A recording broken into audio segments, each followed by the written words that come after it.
MIM నాయకుల అండతో old సిటీలో హిందూ బాలికలపై అరాచకాలు జరుగుతున్నాయని ఆరోపించారు కేంద్ర మంత్రి బండి సంజయ్. హిందూ బాలికలను ట్రాప్ చేస్తున్న ముస్లిం యువకులు, డ్రగ్స్ ముఠాలు వారి జీవితాలను నాశనం చేస్తున్నాయన్నారు. కేరళ ఫైల్స్ సినిమా తరహాలతో హైదరాబాద్ ఫైల్స్ సినిమా తీసే స్థాయికి పరిస్థితి చేరింది అన్నారు.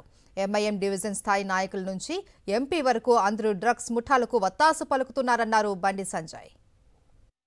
పాత బస్తీలో కొన్ని స్కూల్స్, హిందువుల యొక్క స్కూల్స్, హిందూ అమ్మాయిలు ఎక్కువగా చదివే స్కూల్స్, కాలేజ్ టార్గెట్ చేసుకొని ముస్లిం యువకులకు సంబంధించి ఒక డ్రగ్స్ మూట 14, 15, 16 సంవత్సరాల యొక్క మైనర్ అమ్మాయిలను ట్రాప్ చేసి వాళ్ళ జీవితాలను సర్వనాశనం చేస్తున్నటువంటి దారుణ సంఘటనలు ఇవాళ ఈ చార్మినార్ ప్రాంతంలో జరుగుతున్నాయి.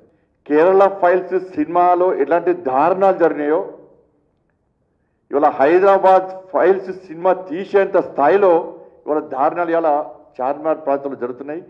దీనికి అండాదండ ఎంఐఎం పార్టీ, అక్బరుద్దీన్ ఓవైసీ కానీ, అసదుద్దీన్ ఓవైసీ కానీ, వాళ్ళ శాసనసభ్యులు కానీ, వాళ్ళ నాయకుల యొక్క కనుసన్నల్లో ఇదంతా జరుగుతుంది. వాళ్ళ నాయకత్వంలో జరుగుతుంది, వాళ్ళ స్వీయ రక్షణలో ఇవంతా జరుగుతూ ఉన్నది.